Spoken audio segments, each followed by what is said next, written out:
အားလုံးပဲမင်္ဂလာပါဝီတူချော sport channel ကနေကြိုဆိုပါရစေဒီနေ့မှာတော့ရန်ကုန်မြို့တွန်းတော်ကွင်းမှာရှင်မြိုင်ကစားကြမယ်မြန်မာပြည်နဲ့ပါကစ္စတန်နိုင်ငံတို့ရဲ့အာရှဖလားချီစစ်ပွဲတရရဆင့်ပွဲစဉ်တစ်ပွဲဖြစ်တဲ့ပွဲစဉ်နှစ်အကြောင်းကိုတစ်ဆက်ပေးသွားမှာဖြစ်ပါတယ်မြန်မာပြည်အနေနဲ့နောက်ဆုံး၅ပွဲမှာနှစ်ပွဲနိုင်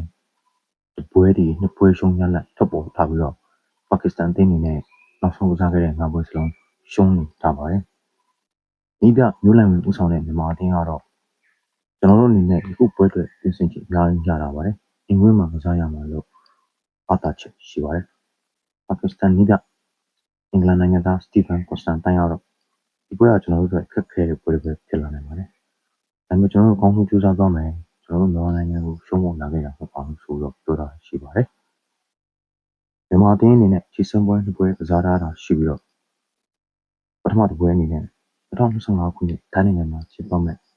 ကြီးကြီးပင်ပွဲဝင်ရောက်ရှင်ပြိုင်ဖို့လက်ချင်းပစ္စည်းတွေမြန်မာယူ22အသင်းနဲ့ကစားရပြီးတော့2-9တကူနဲ့ရှုံးထားပါတယ်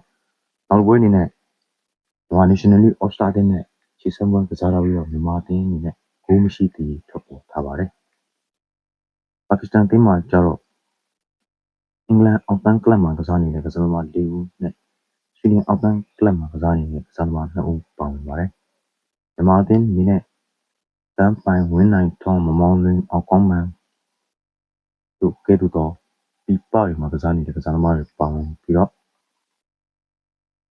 ဒဏ်ရာရကစားသမားစီးအနေနဲ့စိုးမိုးကျော်အနေနဲ့ injury အနေထားရှိနေလို့ကျွန်တော်အနေနဲ့တီးထားတာရှိပါတယ်အဲဒါမို့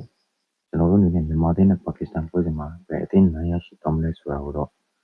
ဒီနေ့ညနေ9:00နာရီရန်ကုန်မြို့တွန်းတော်ကွင်းထဲမှာရှင်ပြိုင်ကစားသွားကြမယ်မြန်မာအသင်းနဲ့ပါကစ္စတန်နိုင်ငံရဲ့ပွဲစဉ်ကိုစောင့်ကြည့်သွားရမှာလည်းဖြစ်ပါတယ်အားလုံးကျေးဇူးတင်ပါတယ်ကျွန်တော်ရဲ့ပြဿနာကိုချိန်တက်တဲ့ဆိုလို့ရှိရင် like and subscribe လုပ်တော့ပြဖို့အတွက်ပြောလိုပါတယ်